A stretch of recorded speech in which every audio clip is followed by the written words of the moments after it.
नमस्कार, मी Omkar Suryakant Chakolkar, DM club member, Latur branch 945. काही विमाधारकांचे असे म्हणणे असते की LICमध्ये रिटर्न हे खूप कमी आहे किंवा LIC हे रिटर्न खूप कमी देते. तर आजचा हा व्हिडिओ खास त्यांच्यासाठीच आहे. आजचा जर हा व्हिडिओ तुम्ही पाहिला तर ज्यांना असे वाटते की LICमध्ये खूप रिटर्न कमी मिळते किंवा LIC रिटर्न कमी देते, तर त्यांची शंका कायमची क्लिअर होऊन जाणार आहे. तर त्यामुळे हा व्हिडिओ तुम्ही शेवटपर्यंत जरूर पहा. तर या ठिकाणी मी आपणास उदाहरणासहित LICचा कन्सेप्ट समजावून सांगणार आहे. म्हणजे LIC कसे काम करते आणि LICचा कन्सेप्ट कोणत्या धोरणावर अवलंबून आहे किंवा LIC कशी काम करते हे आज आपणास माहीत होणार आहे. तर चला सुरुवात करूया. तर या ठिकाणी आपण दोन उदाहरण घेणार आहोत. तर पहिल्या उदाहरणामध्ये A आणि B हे दोन व्यक्ती आहेत, ज्याने की A व्यक्तीने LICची पॉलिसी घेतलेली आहे. वार्षिक हप्ता त्याचा 50,000 आहे आणि ती पॉलिसी घेतलेली आहे त्यांनी 21 वर्षासाठी. आणि त्याच ठिकाणी एक दुसरा व्यक्ती आहे, त्याने पण एक वार्षिक 50,000ची इन्व्हेस्टमेंट ऑदर ठिकाणी केलेली आहे, जे की विदाऊट इन्शुरन्स प्लॅन आहे. मग ते SIPमध्ये असेल किंवा ऑदर कोणताही बँक किंवा पोस्टाची RD वगैरे असेल, तर त्या ठिकाणी त्यांनी ती इन्व्हेस्टमेंट केलेली आहे.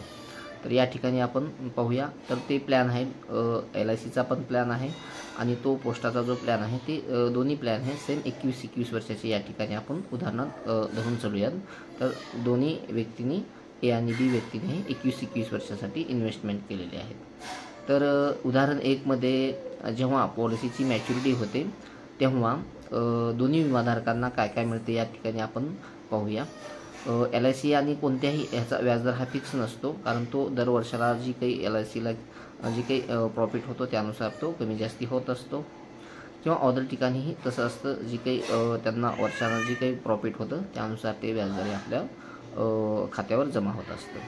तर करंट आजच्या व्याजदरानुसार जर पाहायला गेलं तर 21व्या वर्षी त्या विमाधारकाला आणि LICच्या विमाधारकाला आणि त्या पोस्ट आणि RD किंवा जे बँकेमध्ये त्यांनी इन्व्हेस्ट केलेली आहे त्या विमाधारकास काय काय मिळेल तर या ठिकाणी आपण पाहूया. तर ज्यांनी LICमध्ये इन्व्हेस्ट केलेली होती त्यांना 21व्या वर्षी जवळपास त्यांची अमाऊंट जमा झालेली होती जवळपास 10.5 लाख रुपये. वार्षिक 50,000च्या हिशोबानुसार 21 वर्षाची अमाऊंट जमा झाली 10.5 लाख रुपये. तर या ठिकाणी त्यांना रिटर्न मिळेल. करंट व्याजदरानुसार जर पाहायला गेलं तर त्यांना आजच्या घडीला व्याजदरानुसार जर विचार केला तर जवळपास 23 ते 24 लाखाची मॅच्युरिटी त्यांना त्यावेळेस मिळणार आहे. तर सेम B व्यक्तीला त्या ठिकाणी काय मिळेल तर B व्यक्तीला त्या ठिकाणी LICपेक्षा थोडे रिटर्न जास्त मिळतील. तर त्या ठिकाणी त्यांना जवळपास 27-28 लाखाच्या आसपास अमाऊंट त्या ठिकाणी त्यांना मिळणार आहे. पण या ठिकाणी LICमधल्या ज्या व्यक्तीला अमाऊंट कमी मिळालेली आहे त्या व्यक्तीचा दोन्ही व्यक्ती जिवंत आहेत. A आणि B दोन्ही व्यक्ती जिवंत आहेत आणि दोन्ही व्यक्तींनी ही जी इन्व्हेस्टमेंट केलेली होती ही आपल्या मुलांच्या शिक्षणासाठी किंवा त्यांच्या लग्नासाठी या हिशोबाने केलेली होती. तर या ठिकाणी दोन्ही सुखरूप आहेत. A आणि B व्यक्ती दोन्ही सुखरूप आहेत. त्यामुळे सगळ्यात प्लस पॉईंट हा आहे, या ठिकाणी जरी LICमध्ये त्या व्यक्तीला अमाऊंट जरी कमी मिळालेली असली, 3-4 लाखांनी अमाऊंट जरी कमी मिळालेली असली, तर घरातील कर्ता व्यक्ती हा जिवंत असल्याने जास्त काही मॅटर करणार नाही, कारण जी अमाऊंट कमी मिळालेली आहे 3-4 लाखाची तो कुठूनही ॲडजस्टमेंट करून त्या ठिकाणी जे आपलं काही त्यांचं जे स्वप्न होतं तो त्या ठिकाणी पूर्ण करेल, कारण त्या ठिकाणी घरातील कर्ता व्यक्ती हा जिवंत आहे. हे झाले उदाहरण 2. हे झाले उदाहरण 1. तर उदाहरण 2 आपण या ठिकाणी पाहून घेऊयात. तर सेम प्लॅन A आणि B. उदाहरण 2मध्ये पण सेम A आणि B व्यक्ती आहेत. दोघांनी पण या ठिकाणी 50-50 हजाराची इन्व्हेस्टमेंट केलेली आहे 21 वर्षासाठी. तर A व्यक्तीने LICचीच पॉलिसी घेतलेली आहे. B व्यक्तीने पण ऑदर ठिकाणी जसं की SIP, बँक, पोस्ट अशा ठिकाणी इन्व्हेस्ट केलेली आहे, ज्या ठिकाणी की त्यांना LICपेक्षा रिटर्न थोडे जास्त मिळते. तर या ठिकाणी जर सपोज समजा की त्या दोघांनी इन्व्हेस्ट केल्या 1 वर्षामध्ये सपोज दुर्दैवाने जर ॲक्सिडेंटल त्या दोन्ही व्यक्तींचा A आणि B व्यक्तींचा जर डेथ झाला असेल, सपोज ॲक्सिडेंटल दोघांचा डेथ जर झाला असेल, तर त्या ठिकाणी रिटर्नमध्ये काय फरक पडते, LICचा कन्सेप्ट कसा काम करतो आणि LICचं महत्त्व काय या ठिकाणी आपणास दिसून येईल. तर ज्यांनी ऑदर ठिकाणी इन्व्हेस्टमेंट केलेली होती जी की LIC सोडून केलेली होती, तर त्यांना काय मिळेल की 1 वर्षाचे 50,000 आणि त्याचं जे काही व्याज आहे 1 वर्षाचं ते त्या ठिकाणी व्याज मिळून जाईल. जवळपास एक 25-30 हजार रुपयाच्या हिशोबानुसार व्याज मिळेल, म्हणजे ₹1 लाख त्या व्यक्तीला त्या ठिकाणी मिळणार आहेत, ज्याने की LIC सोडून ऑदर ठिकाणी इन्व्हेस्टमेंट केलेली आहे. आणि सगळ्यात महत्त्वाचं, जो घरातील कर्ता व्यक्ती होता तो पण या ठिकाणी नाही आहे. तर हा झाला बी व्यक्ती. तर ए व्यक्ती जो आहे, यामध्ये उदाहरण 2 मध्ये ए व्यक्तीने ज्याने की LICची पॉलिसी घेतली होती, तर त्याने LICची पॉलिसी जवळपास त्याची सम ॲश्युर्ड 10 लाखाच्या आसपास येईल. तर 10 लाखाच्या पॉलिसीला ॲक्सिडेंटल रिस्क असतो 20 लाखाचा. सम ॲश्युर्ड 10 लाख जर असेल तर त्या ठिकाणी आपणाला ॲक्सिडेंटल रिस्क 20 लाखाचा येतो. आणि 20 लाख प्लस 1 वर्षाचा वेस्टेड बोनस, तर या हिशोबाने जर विचार केला तर जवळपास 30-35 हजार रुपयाचा बोनस त्या ठिकाणी येईल. म्हणजे जवळपास 20.5 लाखाच्या आसपास अमाऊंट त्या ठिकाणी डेथ क्लेमचा जो बेनिफिट आहे तो त्या ए व्यक्तीच्या फॅमिलीला मिळणार आहे.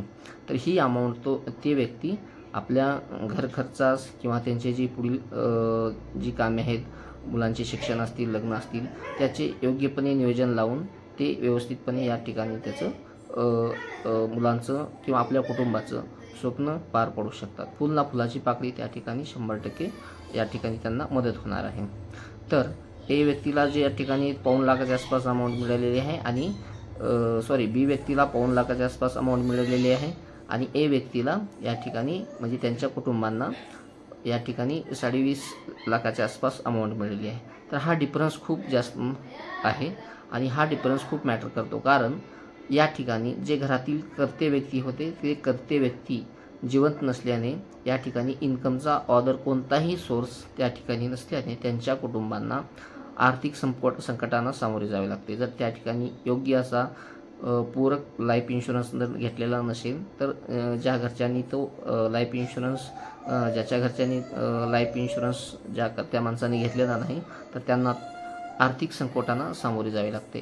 तर मित्रांनो, LIC ही अशा ठिकाणी काम करते ज्यावेळी आपली कोणीही आर्थिक मदत करू शकत नाहीत, कारण या जगात मानसिक आधार देणारे भरपूर मिळतील पण आर्थिक आधार देणारे क्वचित मिळतात. हे आपण काही प्रसंगातून किंवा रोजच्या प्रसंगातून आपण जाणून घेतच आहोत.